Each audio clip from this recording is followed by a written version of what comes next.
কসম করে বলছি আল্লাহ,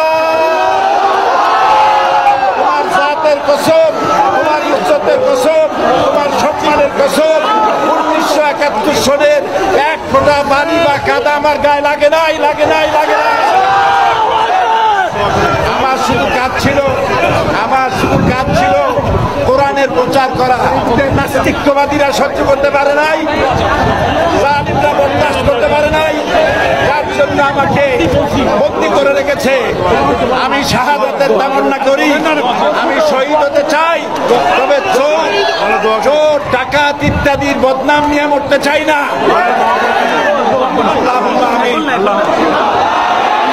কসম করে বলছি আল্লাহ,